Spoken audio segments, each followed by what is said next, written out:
ગામ વિજાનાનેસ।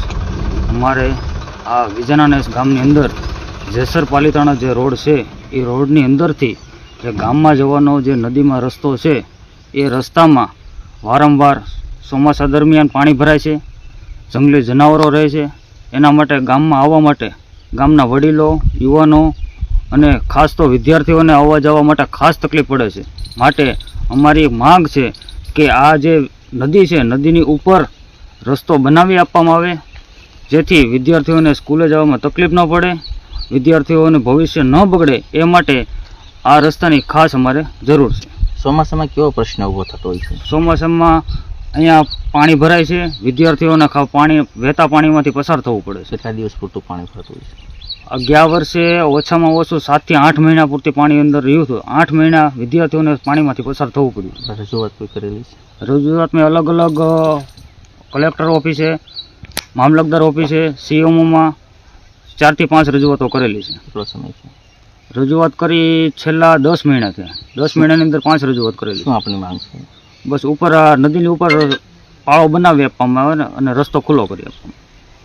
મારું નામ ગોયલ ઉદયસિંહ છે અને અમે વાડી વિસ્તારમાં રહીએ છીએ। અમારે સ્કૂલે આવવા માટે બહુ જ તકલીફ પડે છે। જ્યારે વરસાદ આવે છે ત્યારે નેરામાં પાણી ભરાય છે, ત્યારે અમને કોઈ સ્કૂલે નથી આવી શકતા। એટલે સરકારને અમે કહીએ છીએ કે અમને સારો રસ્તો આપો અને અમને સ્કૂલે થોડીક જગ્યા આપો, અમને અમારી સ્કૂલે કોઈ રમત ગમતનું થોડુંક મેદાન આપો અને અમારે બાળકો પાણીમાં હાલી નથી શકતા અને અમને સારો રસ્તો આપો। કેટલા દિવસ પાણી હોતું છે વરસાદ આવતો હોય ત્યારે? અને 1 મહિનો દિવસ પાણી ભરાઈ રહેતું હોય છે અને અમે મહિનો દિવસ સ્કૂલે આવવામાં બહુ જ તકલીફ પડે છે। મારું ગામ વિજાનાનેસ છે કે જે અત્યારે રિક્વેસ્ટ વારંવાર અમારા ગામના જનતાઓ બધી અને બાળકોને અત્યારે જે વાડી વિસ્તારમાં જે બાળકો રહે છે તો એમને ચોમાસી ચાલુ થયા પછી 4 મહિના એને પૂરેપૂરી તકલીફ પડે છે અત્યારે રસ્તા બાબતે।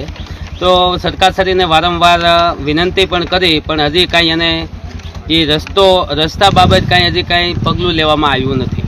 તો સરકારશ્રીને અમારી વિનંતી છે તમામ ગામજનોને વચ્ચે કે આવે અને પોતે સ્થળમાંથી આવી અને પોતે જ તે પહેલાં ચકાસણી કરે કે હકીકત આ વિજાનેસ ગામની જે રિક્વેસ્ટ છે એ સાચી છે કે ખોટી છે।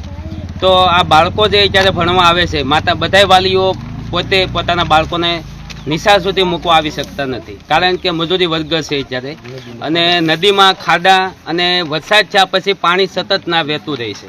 તો બાળકોની નિશાળે પણ બહુ જ નિશાળ પડે છે અને હાજર રહી શકતા નથી નિશાળે।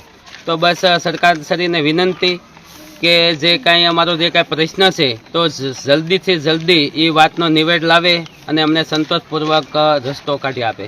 ધન્યવાદ। જય હિન્દ, જય ભારત।